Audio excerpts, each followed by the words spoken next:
Hi, everybody. How are you guys doing? How many folks were in the added value class that was in this room the last session? I was also in here for some time, and I thought that was a really informative workshop. I wish that I would have stolen some of those slides because they were really good information. How many were at my talk earlier today? Oh, I'll try not to tell any of the same stories. No, keep it fresh. We're going to talk about herbs and oils and added value in that order, I suppose. So here's the small house. If you saw me talk earlier, you're familiar with this. This is where the homestead's at. That's the small house right there. Bow. Right there. It's a regular size home, absolutely. It's 1,100 square feet, which is plenty of space for any man and woman and children, certainly. But I like to show it to people because everybody thinks, because we call our business Small House, that I live in a tiny home, and I do not. It's regular. It's average house, but that didn't have the same ring to it, so we went with small house instead. Small house is an effort in sustainable living. You know, we grow a majority of our own food there, so our vegetable production is just for ourselves, really. Our big crops, we do seed crops. Obviously, that's what I was speaking about earlier, and herbs. We grow quite a few herbs on our farm, and we're on a dead-end dirt road. You can kind of actually see it right here, and across the street from me is 1,100 acres of forest. And I do a lot of foraging across the street for food, herbs and meat, as well as our medicine. And that's kind of, well, that's what's happening there, so now you know. This is it right here. This is kind of my 9-to-5 gig, is the small house line of products. Now, I cold press oil from various seeds and nuts. So to be clear on that right off the bat, because I did have some folks ask me about my essential oils class that I was going to talk about today, and we're not going to be talking about essential oils. What essential oils are different than the oils that we produce. The oils that I produce are expeller pressed, cold pressed oils straight from seeds, essentially with pressure, and we'll talk about that process in a little bit more.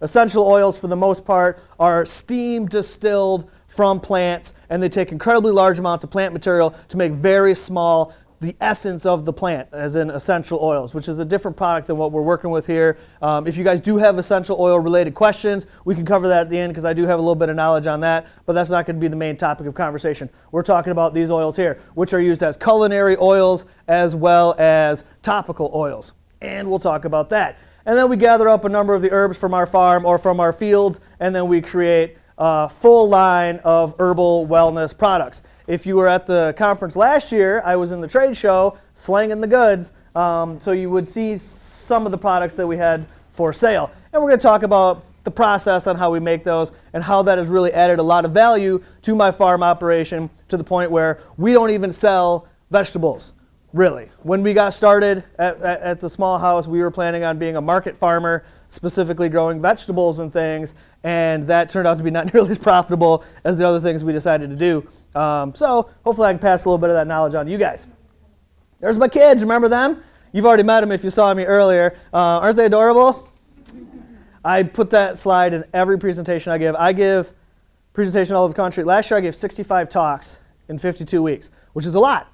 Sometimes I don't know where I'm at. But now I'm in beautiful Indiana. And here's my beautiful kids, which they obviously get their cues from their mother. You know, and look at these guys, they're so cute. That's the Anakin on the left, and this is Elijah on the right, and they're a big part of the farm operation. They do a lot of the work, whether they like it or not. They're the kind of labor I can afford. But you know, to get them out in the dirt, you know, growing their food and gathering the herbs and making the medicine is really important stuff. You know, now my oldest son insists on going to public school. He's very particular about that. He's very smart. He's 10. He just turned 10. He's in 5th grade or whatever. He skipped a grade. He says, Dad, you know, you might know a few things about some topics, but your knowledge base isn't broad enough that I would get the full exposure to the experiences that I need to be a well-rounded person, so it's important for me to go to public school. Those are his words, not mine. I know, right? I'm going to be in trouble when he gets older, for sure. So he is a bright lad, and he goes to public school, and some of those friends of his that I've got to meet, they have a different knowledge base, you know what I mean, which certainly has a value to it as well. But boy, this kid can identify more plants in the woods than anybody that I know, even adults my age. And that's a wonderful thing when you think about that. So anyways, that's my kids. So we're going to talk about fresh cold press oils to begin with. We're going to kind of start, I'm going to try to do the presentation in the order of the title as it was assigned. So we're going to talk about fresh, cold-pressed oils as opposed to, as I said, essential oils or a number of the oils that we can purchase from the grocery. Specifically, this is the difference. My oils are expeller pressed, as in we use pressure to extract the oil from the seeds. Right? Now, a lot of the oils that you will buy from the grocery are not expeller pressed. You really, if you're going to buy oils to use them as ingredients or as food products or whatever it may be that you're doing, you really want to take the time to look at the labels. If it says expeller pressed on it, it's okay to buy. If it doesn't say expeller pressed, you may want to question that. Expeller pressing is a more expensive process for making your oils, and if the company is going to take the time to do that, it is going to take the time to put it on the label. Most oils that you're going to buy at the grocery are actually chemically extracted with high heat and a chemical known as hexane. Now, hexane is about 2 molecules away from being gasoline. And I don't know about you, but I'm not necessarily of the mindset that I want to put gasoline or anything close to it molecularly into my food or into my body products. So for me, I prefer cold-pressed, expeller-pressed oil. Cold-pressed just being the simple temperature under 170 degrees. Over 170 degrees, you lose a lot of the nutritional value, therefore your flavor, and a number of things that come in your oil. Now, why does this matter to me? Well, one, if I'm going to eat it, I want it to taste good, and I want it to be nutritious. If I'm going to make body products or other products, added value products with it, I want to make sure it's high quality stuff that I'm selling to my customer base because I like repeat customers. So we want to make sure that we sell them the good things. Now, some oils, this puts us in a situation where we can't press certain oils. Because of that, it limits what I can do. Now in Michigan, we have a great, thriving wine business. And I have access to lots of grape seeds, right? So for me, obviously, grapeseed oil would be something that I would be interested in producing. But I cannot, because the oil content of a grapeseed is so low that it is impossible to extract grapeseed oil without exposing the seeds to very high heat, right? And by doing so, you break down all of the value of this oil. If you were to buy grapeseed oil, a refined grapeseed oil product that you would get at the grocery, there's nothing in it. I mean, really. It's high in vitamin E. That's it. Vitamin E is good for your skin, certainly, but there are other options for oils that are high in vitamin E that have a number of other benefits as well. The one in particular that I'm going to talk about the most is going to be sunflower oil. But we've got a few other ones to talk about, so let's get into the process of how I make the oil. This is my oil press. I'm just joking. This is me. That's what I look like when I take my shirt off. Yeah, right? I work out. Now, I showed this picture to my wife, and I don't even think she realized there was an animal there. She's like, who's that guy? You know? So I don't show her this slide anymore.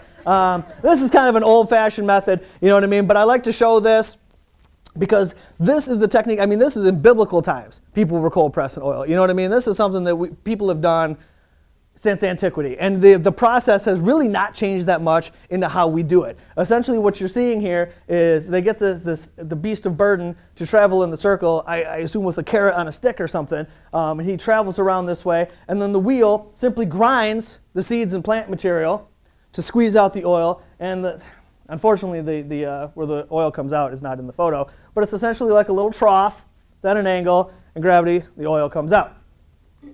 This is what we got started with right here. And you guys can get this anywhere. Pitaba is the brand. It's in the back of the Johnny Seed catalog.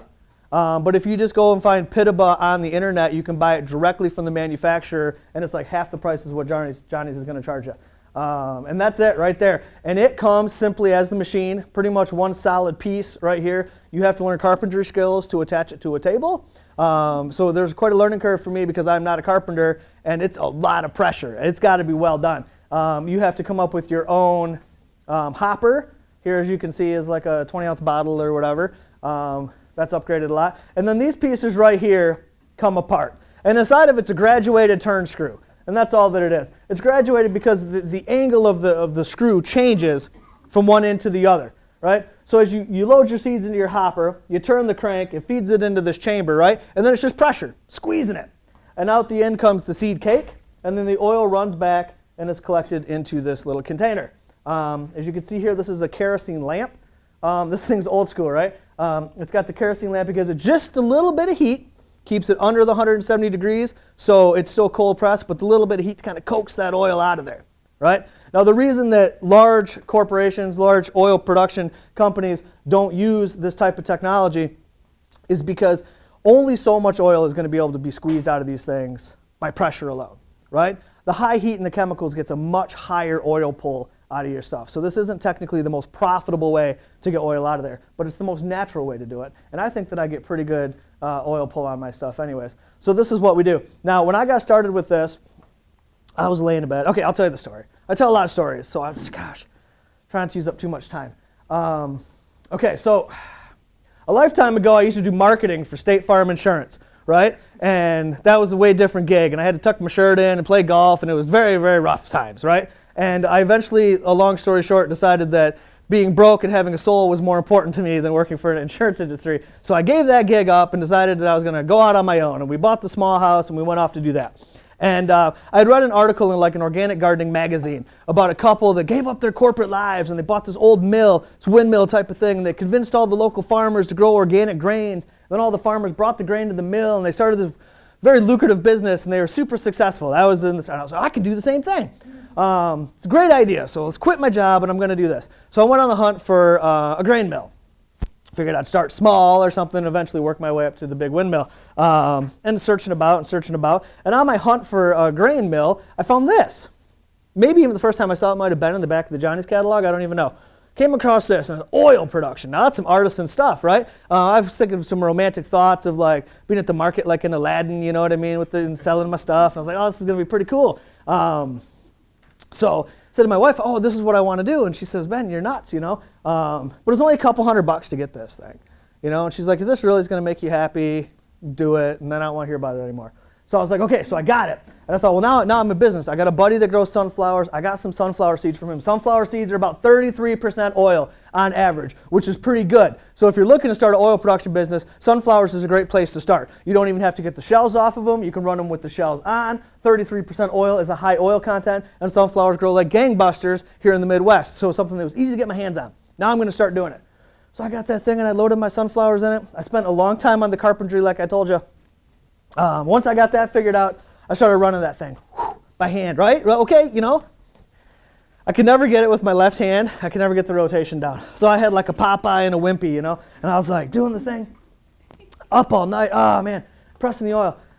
You don't realize when you can go to the grocery store and everything is just accessible at your fingertips, you don't really realize what goes into so much of the food. As farmers, you guys know what goes into that food, but most consumers have no clue how much work goes into the stuff, and I had no idea. Anyways, so I pressed and pressed and pressed, and I pressed up a few bottles of sunflower oil. And there's a lady in town, her name's Peggy. Peggy owns like one of them olive oil stores, you know, where they buy olive oil from California and rebottle it, and then they sell it in their little little shop, their boutiques or whatever. So anyways, she's the only person I knew that would appreciate this. So I took my oil, a couple bottles of it to Peggy, and I said, Peggy, look at what I did. She says, this is pretty quality stuff, Ben. You could probably sell this. All right, so I got a friend, she's an artist. Her name's Kimberly, and I said to Kimberly, I need a label for this thing. I need a picture of a sunflower. She's, you know, she had some markers on the table, oranges and reds and stuff, and she doodled a sunflower. It was the same picture. If I go back to that slide, it's literally, is it on there? It's right here. We still use it to this day. In like 30 seconds, she's, here you go, Ben. This is your thing. So I slapped that label on there. Went to the farmer's market. I paid $25 to get my table. You know, I had like 5 bottles of oil. I'm like, yeah, I worked all week on this, right? Sold out in 20 minutes. Like that, right? So, well, maybe I'm onto something here, right? Yeah, maybe it's a fluke, but maybe I'm onto something. So I went home and I pressed and I pressed. And I took that stuff back the next week. This time I had 10 bottles. Sold out about 20 minutes, right? People had never seen this before. Local oil, that was unusual. People love to buy local. People are interested in supporting that sort of thing. This was something they had never even seen. They were like, we got to buy this from you. So the business expanded. I tried flax seeds, which are terribly difficult and hard, hemp seeds, a number of things. And we're going to talk about all of them. But the business was born. I've now upgraded. Now we got these guys here. They're tabletop. It's electric. You just load the hopper. You flip the switch. Woo, it's all done. Boy, I was never going to survive, you know what I mean? Because we produce an incredible amount of oil now, quite a bit. The seed cake that comes out, you know what I mean, which is essentially the waste product, is actually food as well. We press a lot of hemp seed. Hemp seeds become kind of our flagship product anymore. And the hemp powder that comes out of the end of this thing, you ever heard of Bob's Red Mill or a Manitoba brand? They sell, it's literally the stuff that shoots out the end of my press for $16 a pound. Wow, is right. right? So I take that, I catch it in a bucket, we mill it up, I sell it for $5 a pound. It literally was never even calculated into my prices for turning a profit on selling oil. So it's left over, so at $5 a pound, I make a killing off it. Then I took it a step further, because if you guys are familiar with hemp seeds, you know that they're very high in protein, omega-3s, all these wonderful things, right? So I started feeding them to my chickens. Started feeding it to my pigs. Now I've got the only hemp-fed pork that you can buy in Michigan. And people pay good money for that, right? So my waste product has turned into one of the greatest marketing things that we've ever done on our farm, and it's some damn good pork, right? So it's just being clever in the way that we think about the things that we do. Our hemp seed oil, a couple years ago, won a Good Food Award. Isn't that kind of fun? It's a big local food thing they do in California. I had to go to San Francisco for this award ceremony or whatever. We were in some magazines that I didn't even know about that we were in, and we have suddenly become distributors of hemp products and other oils that all over the country now. People in California, down in West Virginia, I don't even know. It's not really my department anymore to handle that sort of thing. But we sell our products now all over the country because it's delicious, because it's fresh. When you buy an oil at the grocery store, even if you were to say buy a cold-pressed, expeller-pressed oil, if you're going to buy the quality that you can get at the grocery store, best case scenario, and I'm being so generous when I say this, that stuff is about 6 months old. And that's really generous. You know what I mean? You have to think about where these things are being produced, how they're shipped. They sit in distribution warehouses. You know what I mean? There's a long chain of events that happen from being produced to sitting on a grocery store shelf somewhere. We've do ourselves the disservice, I suppose, of making sure our oil is high quality because it's pressed pretty much to order. When the store in California orders a couple cases of oil, when the order comes in, the oil gets pressed and shipped right on the spot. You know what I mean? We don't do any sitting in warehouses or any of that stuff because it's the freshness of the oil. What? Oh, I thought somebody said something. If you think about it, oil's fat, right? It immediately begins to break down as soon as you press it. So the fresher that you can get it, the better the flavor, the better nutritional value, the more bang for your buck that you get out of it.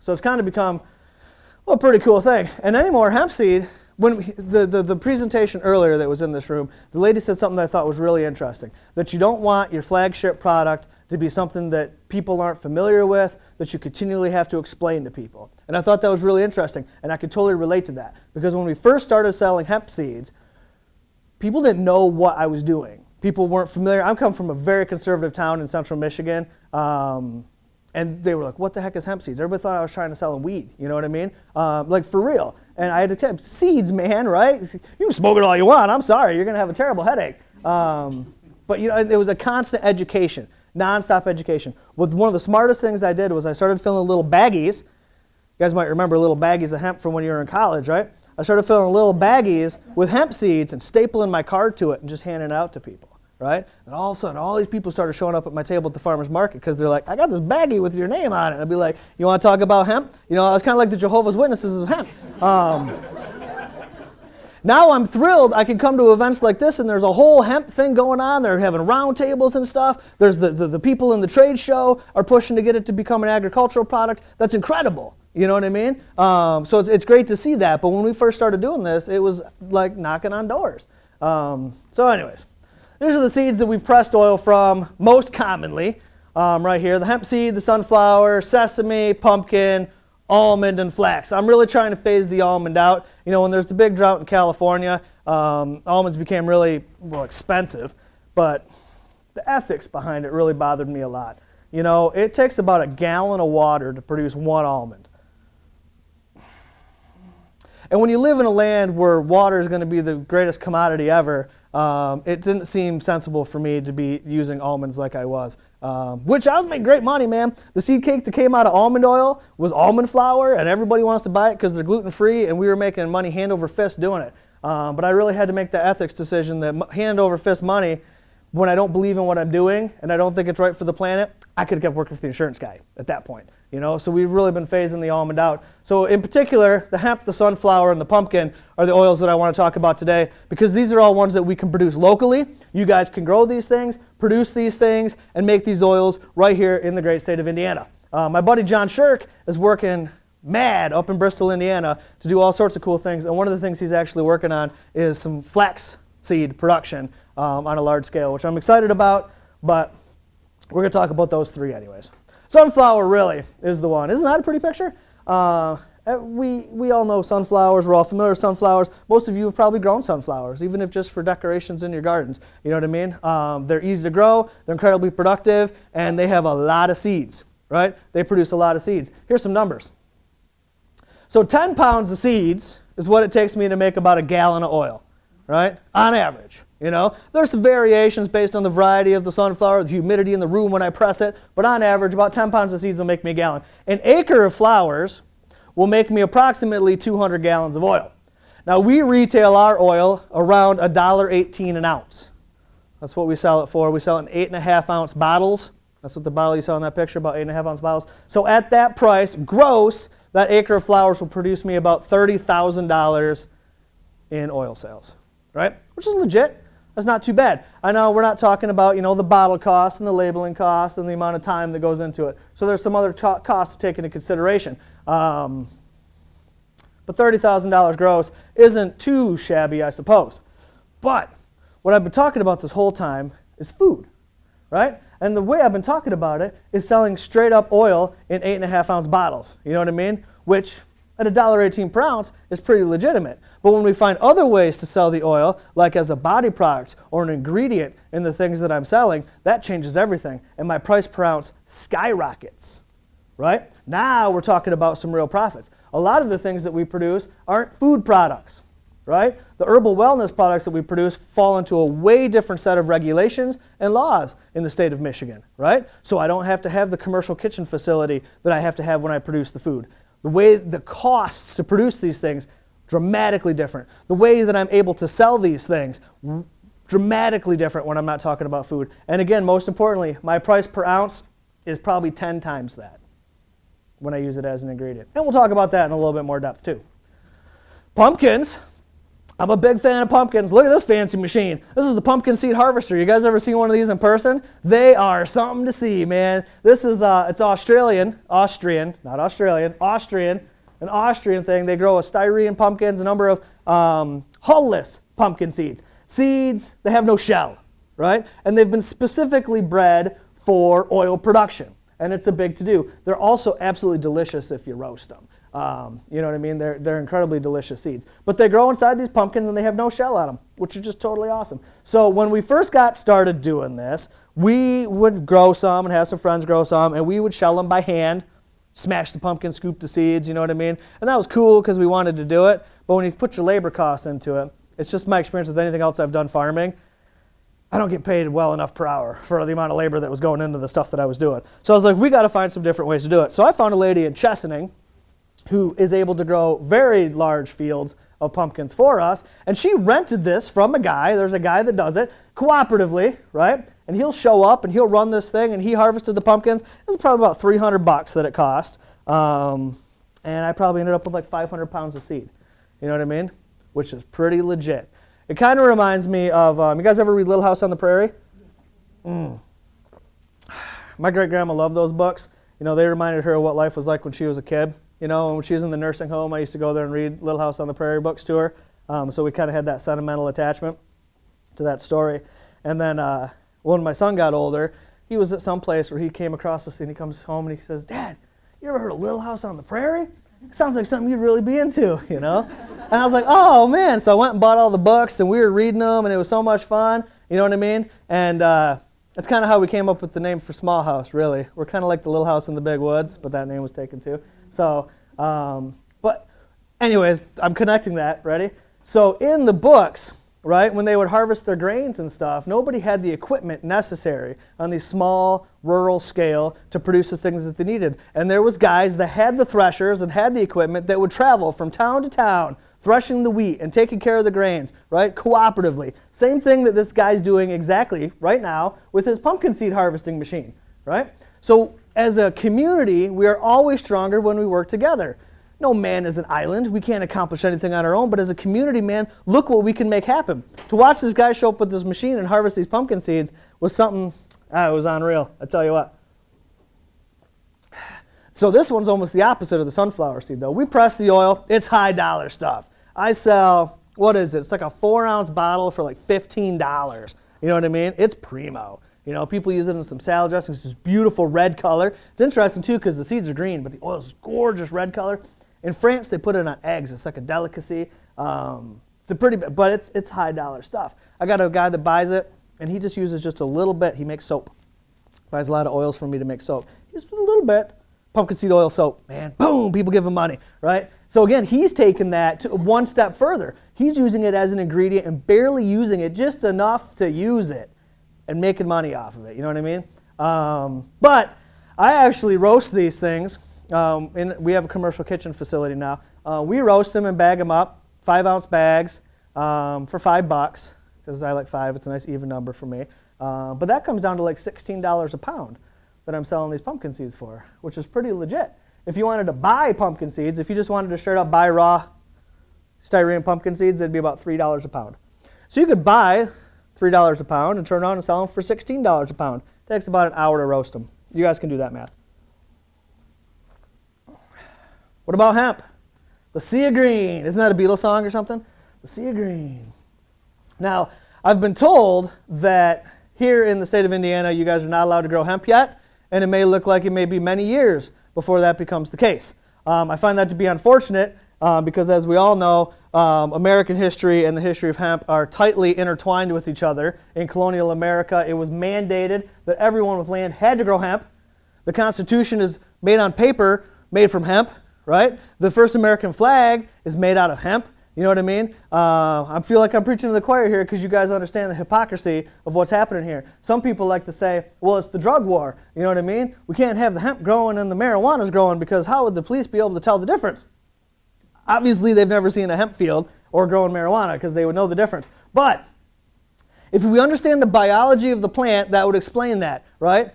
Cannabis plants are dioecious, which means there's male and female plants, right? And they're wind pollinated, right? So if you were growing cannabis and I was growing hemp, right? My hemp would cross-pollinate your cannabis, ruin your entire crop. So if truly we had a war on drugs, the government would absolutely enforce hemp growing everywhere. That's just science, man. So maybe there's some other thing happening, I don't know. But that's a debate for another time, am I right? The moderator's looking at me like, no, this is inappropriate. I should watch what I say, too, because they are recording me. They never use any of my recordings. But hemp is incredible. You know, it's great for fiber. It's great for food. It's great for medicine. And as a grain crop, it is incredibly valuable. You know, the hemp seed is high in omega. It's got balance of omega-6 to omega-3, the perfect balance, the ratio of 3 to 1. It's all the essential amino acids. It's a complete plant protein. It's high in zinc and magnesium and potassium and iron and most of the B vitamins. Now, if we could add this to a value added to our farm operations, I think that we could find a way to make that profitable. But the folks at the hemp table could tell us more about it. And, let me dig it out. Here's my prop. On March 23rd, there's a hemp symposium at Franklin College from 10 to 4 p.m. Here in Indiana, March 23rd. I'll leave this up here. If anybody else is interested in that, you can come and get that information or visit the folks at the table. So let's talk about local herbs. That's the second half of what we're here to talk about. All right? This is where I get the most excited. This is just my regular pace. Wait till I'm going to get excited now. So we're going to talk about the herbs that we can use in the things that we make. Now, I'm a big fan of local herbs because of these particular reasons. One, the freshness of the product. You know exactly how it's grown, how and when it's harvested, and how it's processed. Just like any other thing that we grow on our farms, right? We know the quality of it. People come to us as growers, as market farmers, whatever we may be, because they know that we are producing quality stuff. When you buy stuff at the grocery or when you buy herbs online, there is no way of knowing any of these things aside from what you're being told. And it turns out, man, ethics are a little lax in some places. I prefer to meet the farmer. I like to shake farmers' hands. I like to see how things are being grown. When we use local herbs, we get all of these things. We know all of these answers. Here's a picture of some herbs. This is yarrow, Achillea millefolium, right? Millefolium, thousand-leaf grass from the leaf of the plant. Are you guys familiar with yarrow? It's one of my favoriteest of them all. It's a styptic. It'll help stop bleeding on contact. It's an astringent. It's antibiotic, right? Wonderful, or antiseptic. Wonderful stuff. Anyways, I do a lot of plant walks. People want to walk around with me in fields, and I'll tell them about plants and stuff. And I always like to make people try stuff. And Yarrow is one that I like to make everybody try, because if you're familiar with it, it has the most distinct flavor. It's the last thing I have people try, because after that they won't try anything else But I want people to know it, because it's such a powerful plant. And once you taste it, man, you'll never forget it, right? It has a very distinct flavor and smell. Okay, so here on the left, you can see Yarrow that I've gathered and dried came from the field at my house. Now, the way that we dry our herbs, I've tried a number of different methods. We used to do the cutesy bundle. We'd bundle it up and hang it somewhere because that looks cool around the house. But what I found is any kind of quantity that was worthwhile, it was too tight and there was no airflow. And all the plant material on the inner parts of those bundles would eventually mold or rot or go bad. And that's not going to work for anything. So I had to find something with a better airflow.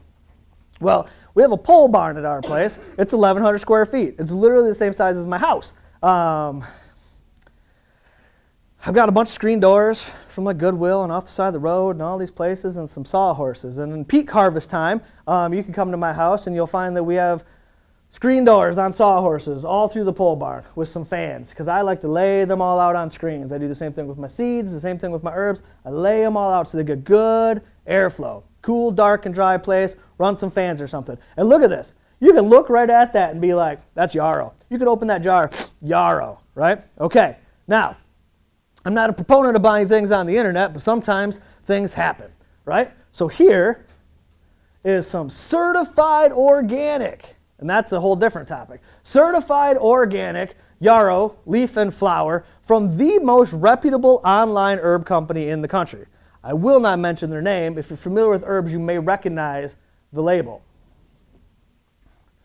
So I got some certified organic Yarrow leaf and flower from this company, and I open it up and I'm looking forward to my good old buddy Yarrow blasting me in the face with that familiar smell, right?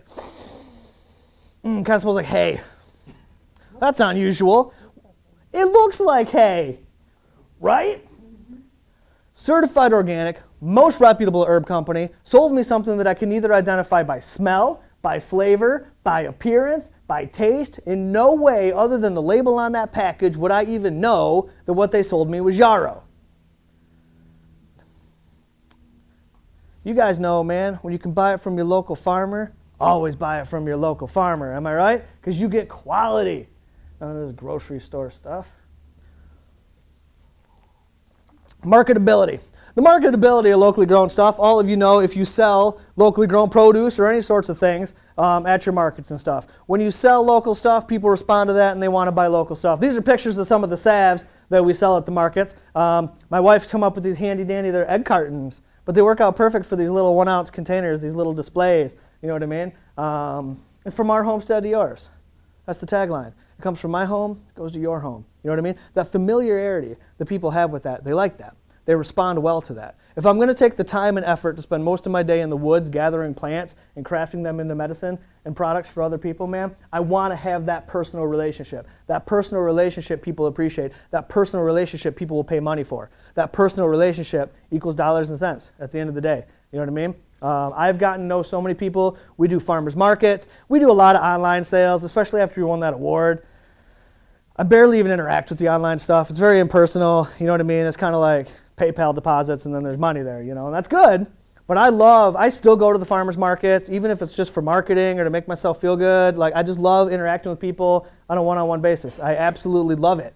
Unless it's raining, then nobody likes that. But that personal relationship, my products are made with my hands, you know, and they go to your hands. Let's talk about some cultivated herbs, you know. You guys are farmers and growers. These are probably where a majority of your herbs, if you choose to use them in your value-added products, are going to be coming from your farms and gardens. So let's just touch on a couple of them real quickly. The ones that I've chosen are all, I think, all related. We'll see. I'm testing myself now to see if I remember my own presentation. But I want to say that every herb in the next 5 slides are going to be Lamiaceae, mint family, right? We'll see. But they're cultivated. And the reason that I chose these particular ones is, one, because they're easy to grow. They're almost impossible to get rid of. They take very little inputs. And once they're established, you'll have them for all time. They're also incredibly versatile and can be used for a number of things, from food to medicine to herb sachets to bundles. Any way your creative mind finds a way to package these things and offer them to your customers, there's a way to do it. Very versatile plants. The Lamiaceae family is a big one, and it's full of goodies. So let's see if I'm right. Thyme. So far, I'm on the right track, right? Now, thyme's great as an herb. You can literally just dry this, and it makes a wonderful spice, right? People are interested in that. There's a lady by me that she sells herbs in fresh herbs. She cuts them in little bundles. She's got them in little things of water on her table, you know what I mean, to keep them fresh. And you can come and buy them directly from her. And people really like those fresh herbs, you know what I mean? The amount of effort that goes into that for her is minimal, really. She cuts them, she bundles them. She's got to make sure she can keep them in that water to keep them fresh. That works out good in peak season, you know what I mean? But these things dry very well. They retain their flavor, they retain their smell, and they work out well for winter markets. You guys have winter markets around here? We got a couple of indoor winter markets. There's the Titus family. Titus family's got it going on. They took like one of them train cars, one of the boxcar things, and they buried it in the ground, right? And they got some ventilation systems and stuff, and they use it as like a huge storage system. What's the word? Root cellar type of thing, right? And they all winter, man. They got cabbages and turnips and garlics and onions. I mean, these guys are like just knocking it down. You know, everybody sees Titus. Oh, Tituses are coming. I'm not going to sell nothing today. Because everybody wants to see these guys, you know? Because the rest of us have to be a little more clever in the wintertime. But these things that dry and preserve and they retain all of the benefits, they're great. You could use it as a food. You could also use it as a medicine. We use it topically, right? You can make it into a salve. We'll talk about that. You could use it as a tea blend. You know, it's high in thymol, right? That's the volatile oil, thymol, which is a powerful expectorant, help bust up a chest cold. You can make it at home, make some thyme tea and drink it when you have a cough, man. You won't have a cough anymore. Rosemary, Rosmarinus officinalis. Officinalis, most plants, when they have officinalis in the Latin name, means that they're historically used as medicine. Isn't it a beauty? Again, wonderful herb that could be used fresh, sold that way, dried, sold that way, or made into a product and sold that way. Incredibly versatile. I've had the same rosemary plants 5 years? I don't know, forever, man. I got them in big pots, and we move them in and out on a wheelie thing in the wintertime. Catnip. Everybody knows catnip. You can tell it's in the mint family because it's got a square stem. Everything in the mint family has a square stem, right? Catnip, Nepatocataria. Makes a wonderful tea or a tincture. Great medicine, but where I've really found the greatest benefit for catnip, I'm going to give you, cat's out of the bag right now, guys. Don't come to Michigan and try to sell any bug spray made with catnip because I'm trying to hold down the market up there. But Nepatocataria repels insects from 13 different families. 13 families. I'm not an entomologist, so I can't name 13 families. But I'm telling you what, it's your flies, your mosquitoes, your bees, your insects of all sorts. Bug spray made from catnip, man. I cannot keep up. I literally sell hundreds of bottles of this. Around like Memorial Day weekend, Labor Day weekend, those holiday things, hundreds of bottles of it. And sage. Everybody knows sage, right? Salvia.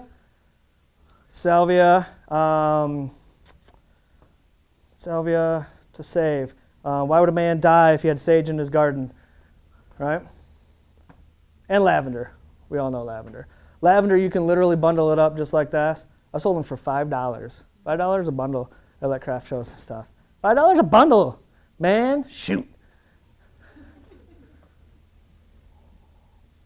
And hops. Now I've kind of deviated away from the mint family, so there I go. But anyways, hops. I want to talk about hops. We started growing hops at our place. I had a buddy that showed up at the market. He was like moving. He's like, I got to do something with these hops. He dug them up. He's like, you want a bunch of these hops? I was like, I'll take them. And on the one side of the pole barn, it's an 1,100 square foot building. So the one side, you know, the long side, south facing. I was like, sure, man, I'll put the hops in there. We'll run some strings up the pole barn and they can climb up this thing. It'll be super fun. Wall of green, the kids will play in it. I'll brew some beer. Oh, this is going to work out great, right? It was Nugget and Cascade were the two varieties. So you got that little bit of a grapefruit flavor and stuff. Whew. Okay, man, once you get hops established, they're there forever, and they continue to spread and grow, and they're awesome. And I've got hops, and hops, you know what I mean? I shouldn't brew that much beer, you know? I got to work. So I got to find some other things to do with my hops. Well, one thing that I found was interesting is when hops first come up out of the ground, they're completely edible, just like asparagus, you know what I mean? So that's a fun specialty crop to take to the market because nobody's selling that. Boy, corner of the market on the hop sprouts, man. Everybody's all over it. Then you can take the hops and you can sell them if you want to some of your brewery pals or your local brew supply place, or in little bundles at herb groups. We'll love to buy them. They make sleepy time pillows with them. You can make teas with them. It is a powerful sedative. When you use it as a tea, it's wonderful. But I've turned it into tinctures, hops tinctures, alcohol extracts. And we'll talk about that briefly in a moment. Alcohol extracts of hops tincture has become one of the most popular things that I sell. Right? A lot of people have stress and anxiety. A few drops of hops tincture helps you chill, right? Stage fright or whatever, man, helps you relax, right? You're having a hard time sleeping? About a quarter teaspoon of hops tincture right under your tongue. Bedtime. How versatile of a plant is this? Am I right? And I can sell that all year, right? I run out of it. I can't even keep up. I can't even keep up with it. So let's talk about some of our local allies. We're going to talk about some plants that aren't being cultivated that pretty much just present themselves underneath our feet to be used. And I call them local allies. It's a philosophical thing. If you haven't noticed yet, sometimes I tend to get philosophical about things. So let's do that real quick. Plants are not commodities to be bought and sold. It's not the way that it is. You know what I mean? Now, as farmers, you understand that the plants that you have, the fruits that you take to the market, can be exchanged for Federal Reserve notes. Most certainly, right? That does happen. But the relationship that you've developed with your plants throughout the entire season, as you plant them and you cultivate them and you weed them and you harvest them and you care for them, you develop a relationship every step of the way with these plants.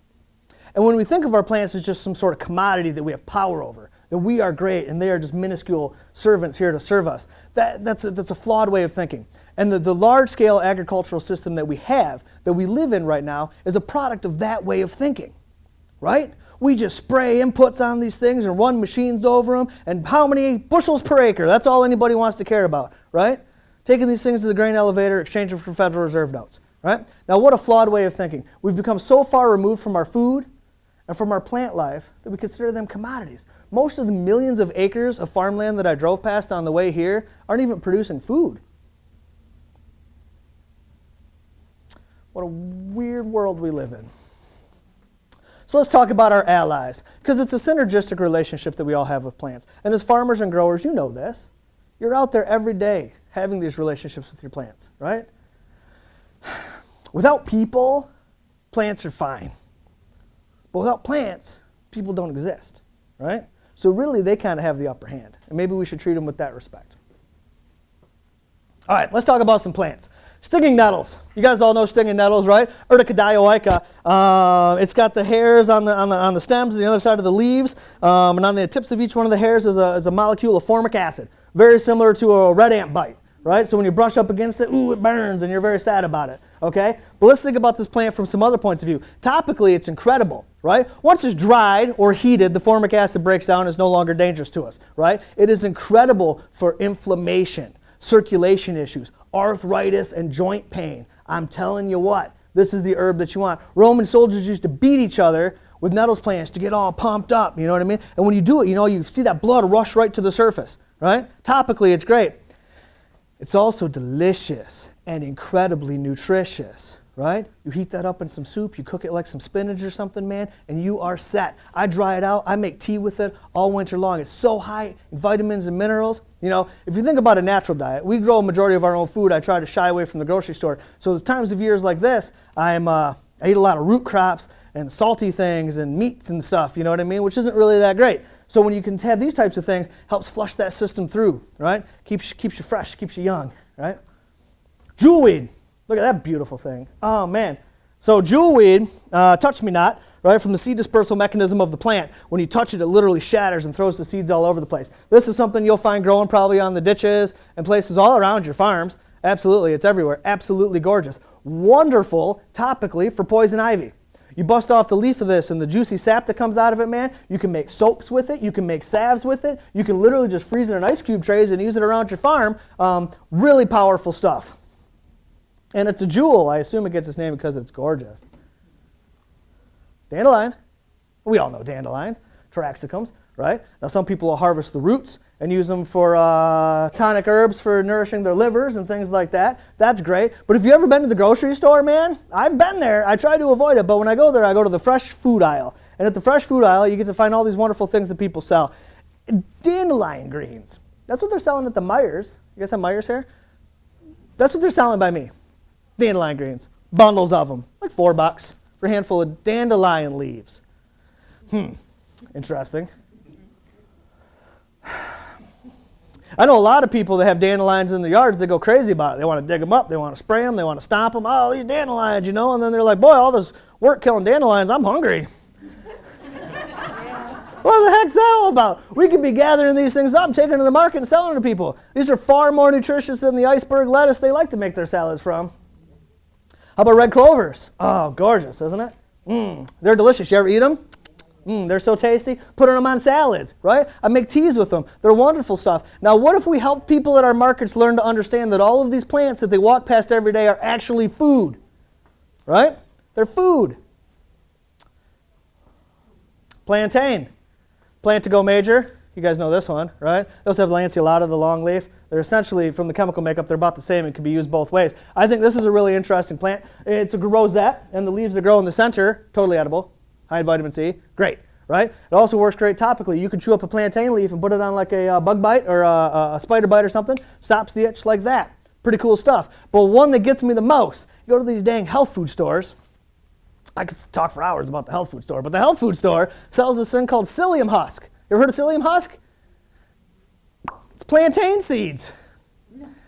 That's all it is. And people pay a lot of money for this. I don't know what they're doing with it. Plantain seeds, man. I got pounds of that all over in my yard. Witch hazel, Hamamelis virginiana, right? Look at this beauty. Now I love her because, you know, she blooms in the fall. The native plant blooms in the fall. When everybody else is saying goodnight for the winter, she's just coming out to show off her stuff. Absolutely gorgeous. Incredibly powerful astringent. We harvest the bark and the leaves of this plant and make a topical astringent, just like you'd see probably at the grocery store. Now, the stuff you'd buy at the grocery store is 14% isopropyl alcohol, which you really don't want on your skin. Mine's around 8% ethyl alcohol, specifically vodka is what we make it with. And we sell this. Ladies use it as an astringent toner.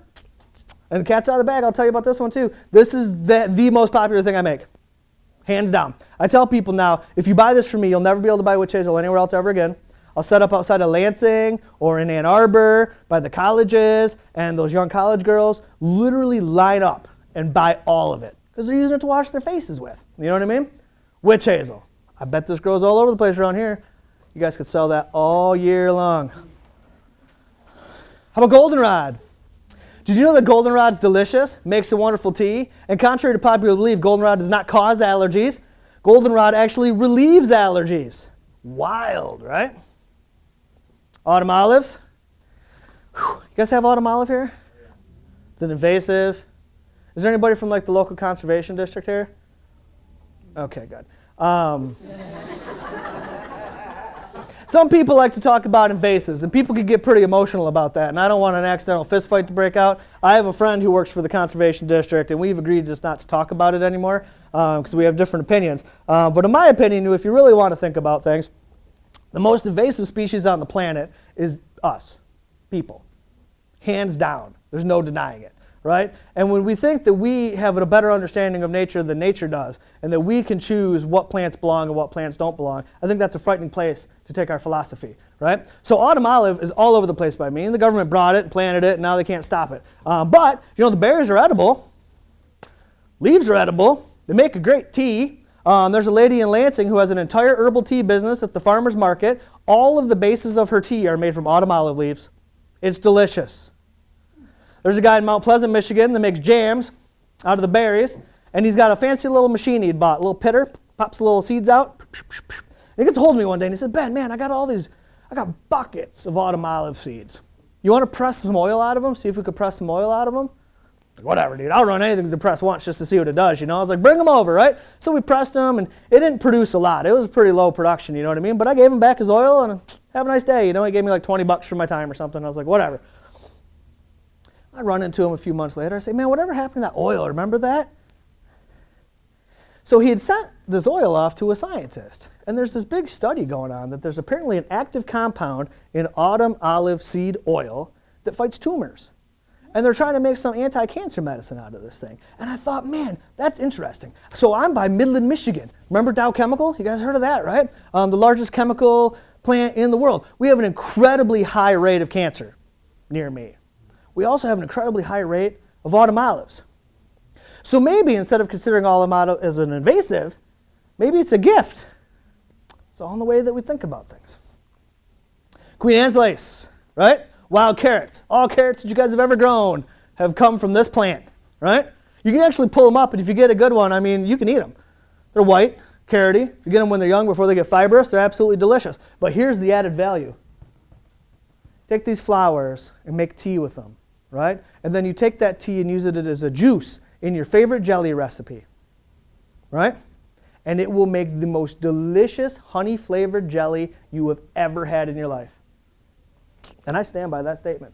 So, take the flowers, make it into tea, use the tea like you'd use your fruit juice in your favorite jelly recipe. Boom, you'll be selling it all winter long.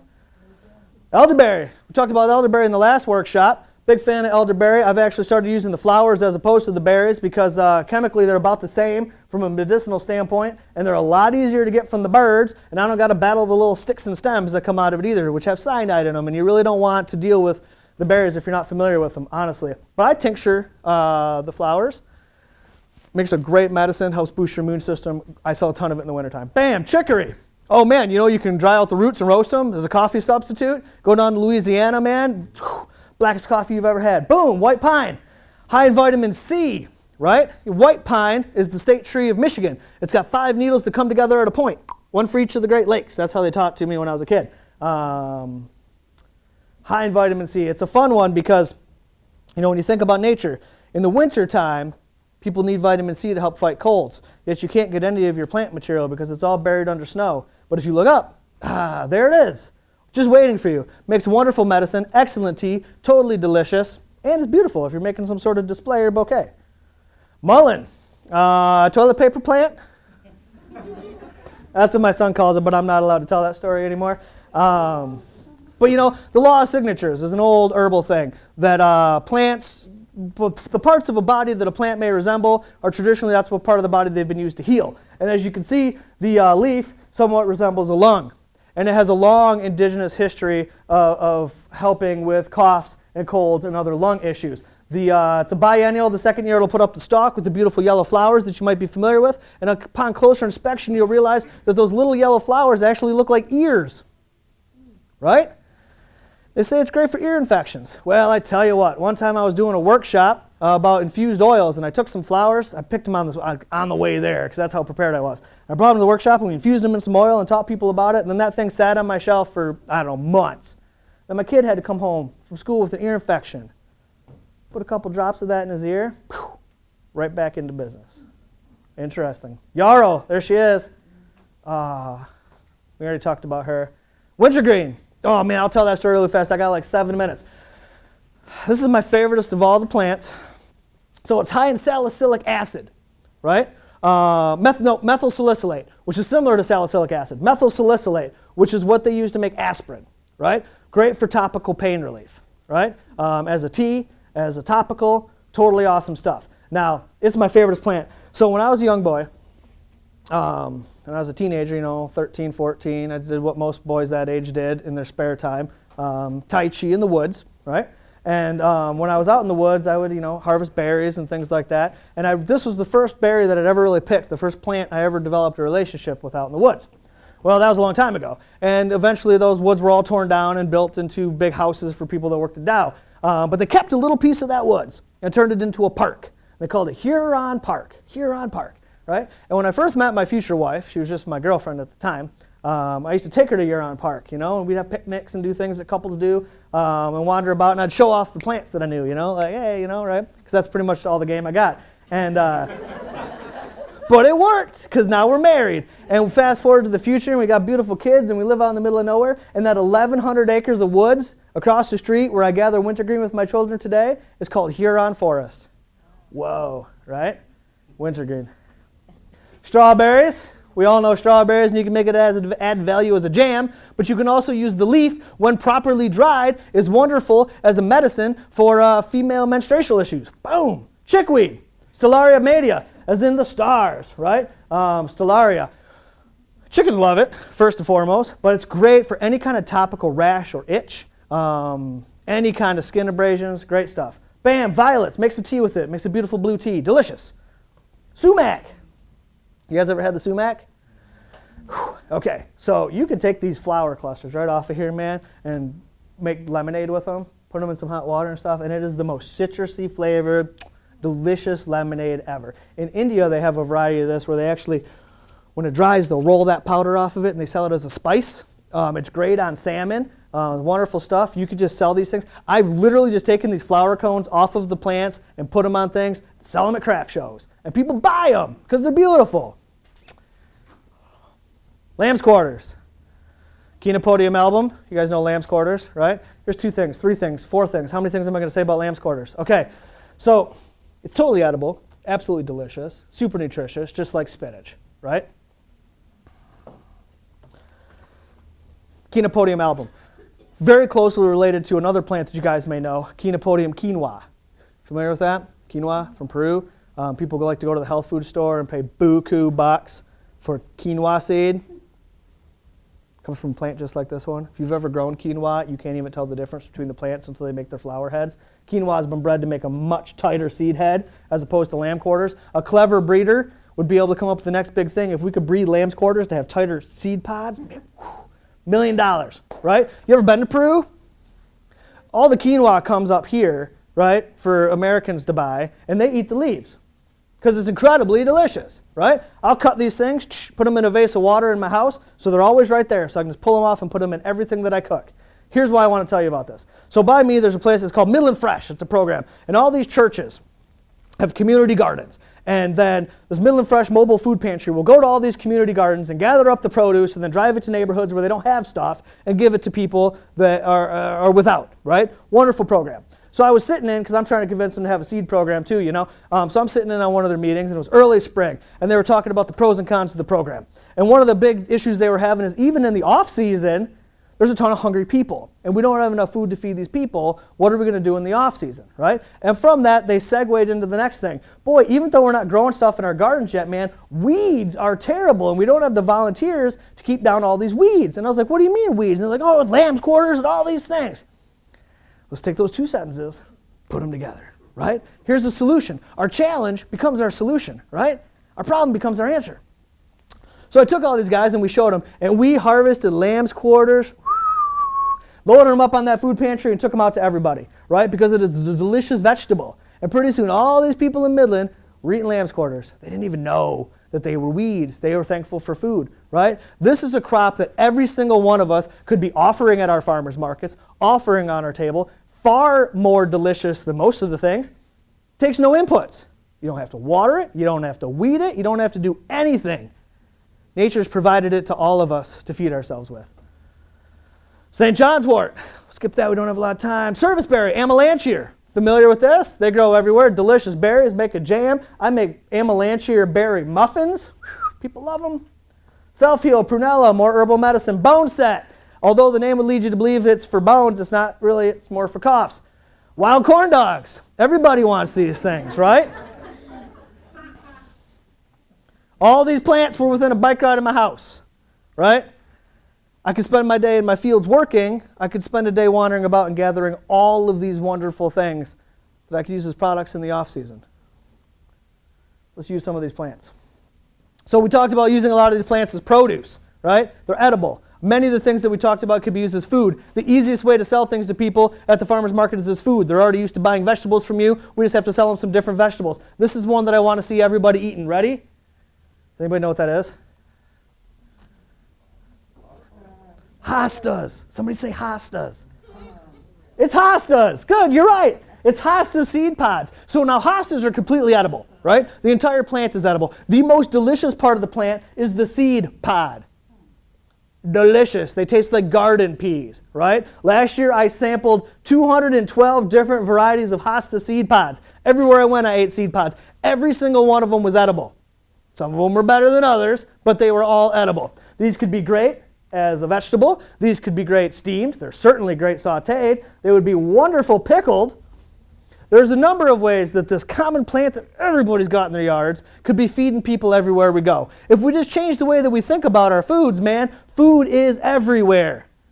Next time I come back to Indiana, I want to go to the farmer's market. I want somebody to sell me some hostas. You know what I'm saying? Teas. We talked about teas, right? the second easiest way to sell plants and herbs to people, and you can do it all year long. Tinctures.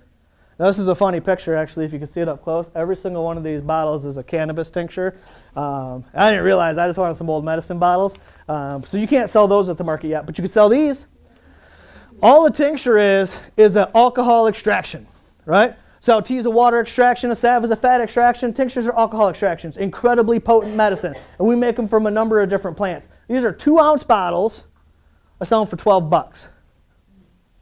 You can do the math on that. Very profitable. I can do it all year long. This is the things that we can do with the oils that we talked about earlier. We can make them into salves, lotions, and balms. Now the only real difference, technically speaking, between any of these things is the ratio of oil to beeswax, right? The more beeswax, the stiffer the product. The beeswax that I use comes from a bee farmer guy, 1.5 miles away from me. Apiary, right? 1.5 miles away from me. So it's literally the same bees that pollinate my garden are then gifting me with their beeswax that I use to make products. I press the oil, I grow the herb, and it's local beeswax. Literally every ingredient in our products comes from within 1.5 miles of my farm. That's local. Here's some additional added value products. Hot peppers, dried peppers. I got a lady, she'll take peppers like this and dry them on strings and then just sell them just like that. All the time. People will eat them, people will decorate with them. I don't know what the heck they're doing. She sells a crap ton of these things, right? Or you can grind them up into spice blends, sell them that way. I got a buddy that makes hot sauces, whole full line of hot sauces, all sorts of stuff. Lots of different ways. If you have access to a commercial kitchen, man, sky's the limit. Am I right? Cornmeal. If you saw my talk earlier, we did a little bit of math on corn. I'll give it to you real quick, right? You sell sweet corn. In Michigan, the going rate for sweet corn, it's $4 for a dozen ears, right? You get a dozen sweet corns for $4. Let's say that's what it is. Okay, now my son, he mills, we grow Oneida white corn, really nice flour corn. He mills that up. He sells it at the farmer's market for $10 a pound, right? It's about 2,000 seeds or something like that to make a pound. So for $10, it takes 3 ears of corn. 3 ears of corn. I could sell 12 ears of sweet corn for $4 or 3 ears of flour corn for $10. And all I got to do is run it through the mill. You know, and we got lucky. We got an old stone mill. We rigged it up to a motor. It cost me maybe $25 for the whole thing. But so in most cases, there's a little bit of an investment there. But your profit per corn kernel goes up dramatically when you think about the food outside of the box. A lot of people sell decorative corn in the fall, and then people don't think that's edible. Oh, that Indian corn. I hear people say all the time. Every single corn is edible. Flint corns, flour corns, they're all edible. Those little tiny corns, there's a guy by me that sells them. People use them as decorations, man. It's popcorn. It's the cheapest way I've ever seen to buy popcorn because he's selling them shelf short because he sells like a whole pile of them for $1. Crazy. Process it one step, man, all of a sudden it's food. How about seeds? Every one of us as a farmer and a grower is producing seeds in one form or another. Where do they go? What are you doing with them? I don't know. Let's say there's 300 seeds inside of a tomato, right? I harvest the seeds out of the tomato. I put them in packets of 20 and sell them for $4. Or I can sell that one tomato for $2. I can only sell the tomato in peak tomato season. I can sell tomato seeds all year long, right? We just got to change the way that we look at the things that we're already growing right there. I'm out of time. That's all I got to say. If you guys want to do some questions, I got time for questions. Thank you all so much for having me. It has truly been a pleasure. I'm doing some book signings or something out in the thing. If you guys like books, thank you.